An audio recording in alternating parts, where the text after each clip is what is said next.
శ్రీమాత్రే నమః. మనం ఇప్పుడు మంచిర్యాల జిల్లా మందమర్రి గ్రామం దగ్గరలో ఉన్న కామాఖ్య అమ్మవారి టెంపుల్లో ఉన్నాము. ఇక్కడ ఈ టెంపుల్ గురించి, దీని చరిత్ర గురించి ఇక్కడ మన అర్చకులు ఉన్నారు, వారి మాటల్లో విందాము.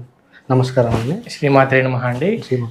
దేవాలయం ప్రారంభమైన అంటే శంకుస్థాపన జరిగి 5 సంవత్సరాలు అవుతుంది. కాకపోతే దేవాలయాలు అంటే ముగ్గురమ్మలకే అమ్మవారి పర్మిషన్ ఇచ్చింది ఫస్ట్ శంకుస్థాపన చేసేప్పుడు. తర్వాత అమ్మవారు గురుగారికి ధ్యాన దర్శనంలో కనబడి నైట్ తెల్లారి ఏం వర్క్ చేయాలో చెప్తే తెల్లార వర్క్ జరుగుతుంది. ఇప్పటివరకు కూడా మన దేవాలయంకి ఇలాంటి ఆర్కిటెక్చర్ కానీ ఇంజనీర్ కానీ లేరు. అలా ఈ రోజు వరకు అమ్మవారు దేవాలయం 5 సంవత్సరాలుగా నిర్విరామంగా కట్టించుకుంటుంది. గత సంవత్సరం కింద సిద్ధి బుద్ధి సమేత వల్లభ గణపతి, రాజశ్యామల, లలితా పరమేశ్వరి, వారాహిదేవి ప్రతిష్టాపన జరిగాయి. మొన్నే మనం వార్షికోత్సవం కూడా చేసుకున్నాం. అలాగే కామాఖ్య కింద అండర్గ్రౌండ్లో చూశారు కదా, కామాఖ్య అమ్మవారు ప్రతిష్టాపన ప్రాణప్రతిష్ఠ జరిగి 2 సంవత్సరాల కిందట దేవి నవరాత్రుల్లో అమ్మవారి సంకల్పం చేత అమ్మవారి ప్రాణప్రతిష్టాపన జరిగింది. మళ్ళీ ఈ దేవాలయం విశిష్టత ఏంటంటే ఇక్కడ స్త్రీలే అర్చకత్వం చేస్తారు. ఎందుకు అంటే జనరల్గా మన సనాతన ధర్మంలో ఒక మంత్రం చెప్పబడింది. ఏమని? ఎత్ర నార్యస్తు పూజ్యంతే రమంతే తత్ర దేవతా. సో స్త్రీలను పూజించే ధర్మమే మన సనాతన ధర్మం. అందుకనే ఎక్కడ పోయినా చూడండి, గోమాత అంటారు స్త్రీ, గంగాదేవి అంటారు స్త్రీ, ఎక్కడ పోయినా కూడా స్త్రీలనే పూజిస్తున్నాం. అట్లా అమ్మవారు ఇక్కడ స్త్రీలను పూజింపజేస్తే అమ్మవారు శోభాయమానంగా ఉంటుంది. అలాగే లలితా సహస్రనామాలలో ఒక శ్లోకం కూడా ఉంది, సుహాసిని అర్చన ప్రీత శోభణ శుద్ధ మానస అని. అట్లాగే అమ్మవారు సుహాసినుల చేత పూజింపబడుతుంది. అందుకే ఇంత శోభాయమానంగా వైభవోపేతంగా ఉంది. ఇప్పుడు మీరు వచ్చారు, మీకు ఎలా అనిపించింది ఇక్కడ దేవాలయంలో? ఇది నాకు తెలిసి ఇండియాలో కామాఖ్య అంటే అస్సాం తర్వాత ఎక్కడ ఉందని నేను విన్నాను. అంటే ఈ సేమ్ ఇక్కడ ఉన్న అట్మాస్ఫియర్ కానీ ఈ మన విగ్రహాలు కానీ సేమ్ చూస్తే మన అస్సాంలో ఉన్న కామాఖ్య టెంపుల్ దానిలానే ఉంది. ఇక్కడికి వస్తే కూడా ఏదో ఒక మన శక్తి ఇక్కడికి ఆహ్వానిస్తుంది మనల్ని. మనకు ఒక డిఫరెంట్ అట్మాస్ఫియర్ మనకు కనబడుతుంది.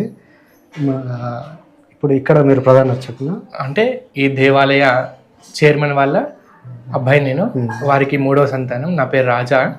నేను వేదం నేర్చుకుంది బాసర్లోని, శ్రీ విద్య నేర్చుకుంది వైజాగ్ దగ్గర దేవీపురం అని. గత 10 సంవత్సరాలుగా నాన్నగారు అస్సాం వెళ్ళడం జరుగుతుంది ఫ్యామిలీతోటి. అంబుబాచి మేళా అని చేస్తారు అస్సాం. అమ్మవారికి మృగశిర నక్షత్రంలో నెలసరి వస్తుంది. ఆ టైంలో 3 రోజులు దేవాలయం మూసేస్తారు.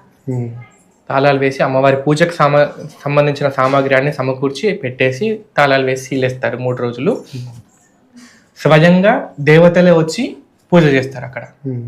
అట్లా మేము గత 10 సంవత్సరాలు వెళ్ళడం జరిగింది. 5 సంవత్సరాల క్రిందట అమ్మవారు మన దేవాలయంకి సంకల్పం ఇవ్వడం జరిగింది.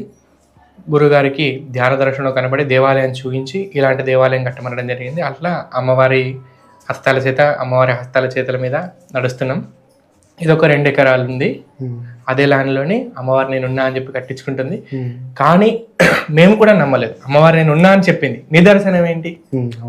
నిదర్శనంగా మనం చూపించుకోవడానికైనా ఏదైనా ఒక ప్రూఫ్ ఉండాలి. కాబట్టి అమ్మవారు 3 శక్తులు, ముందు చెప్పుకున్నాం కదా, 3 శక్తులకే అమ్మవారి సంకల్పం ఇచ్చింది. ఆ తర్వాత నేనున్నాను నిరూపించుకోవడానికి కామాఖ్య అమ్మవారి దేవాలయము కన్స్ట్రక్షన్ చేసేటప్పుడు అక్కడ ఒక పురాతన దేవాలయమి 2 పిల్లర్స్ దొరికినాయి. దాని మీద ఏవైతే ముద్రలు ఉన్నాయో ఆ ముద్రలు అస్సాంలో ఉండే కామాఖ్య అమ్మవారి దేవాలయంకి ఉండే ముద్రలు, ఈ ముద్రలు సిమిలర్గా ఉన్నాయి. అట్లా ఇక్కడ అమ్మవారు స్వయంగా నిలువై కొలువై ఉన్నది అని మనం అప్పుడు నమ్మినాం. అట్లా ఇప్పటివరకు కూడా వచ్చిన వాళ్ళు ఎవరు కూడా మాకు ఇది జరగలేదు అనకుండా అమ్మవారి కొంగు బంగారమై, పట్టింది బంగారమై అట్లా అమ్మవారు నడిపించుకుంటుంది. ఎవరు వచ్చినా కూడా ముడుపు వేసుకుంటున్నారు. ముడుపు ఇట్లా వేసారు, 1 వీక్ టైం తీసుకుంటున్నారు అంతే. 1 వీక్ కూడా కాదు, తెల్లారే ఇట్లా ముడుపు వేసుకొని తెల్లారే మాకు ఇది అయింది అని వచ్చి చెప్పిన వాళ్ళు ఉన్నారు. అట్లా ఇప్పటివరకు అమ్మవారు స్వయంగా ఉంది కాబట్టి అంత మహిమ గల్లగా చేస్తుందమ్మ. అవునా? అట్లా మనకి ఎక్కడ పోయినా కూడా లలితా పరమేశ్వరి అంటే ఓన్లీ లలితా అమ్మవారిని చూపిస్తారు. ఇక్కడ స్పెషాలిటీ ఏంటంటే పంచబ్రహ్మలు, 5 బ్రహ్మల పైన అమ్మవారు కూర్చున్నట్టు. పంచబ్రహ్మాసనాసీన అని లలితా సహస్రనామాలలో ఒక వాక్యం ఉంటుంది. సో పంచప్రేతలని ఆసనంగా వేసుకుని కింద చూసుకున్నట్టయితే 4 ఉంటారు. అక్కడ సదాశివుడు పడుకొని ఉంటాడు. పడుకొని ఉంటే ఆయన పైన అమ్మవారు కూర్చొని ఉంటుంది. అట్లా పంచప్రేతల పైన అమ్మవారు కూర్చుంటుంది. ఓకే, నేను అడగాలనుకున్న ప్రశ్నలకు మీరు ముందేగానే సమాధానం చెప్పారు కాబట్టి నేను అడగాల్సిన ప్రశ్నలు ఇంకేమీ లేవు. మీరు మాకు ఈ సమాచారం ఇచ్చిన చైర్మన్ గారి అబ్బాయి మూడో తంతు వారికి ధన్యవాదాలు తెలుపుతూ ఇంతటితో ఈ వీడియో ముగిస్తాను.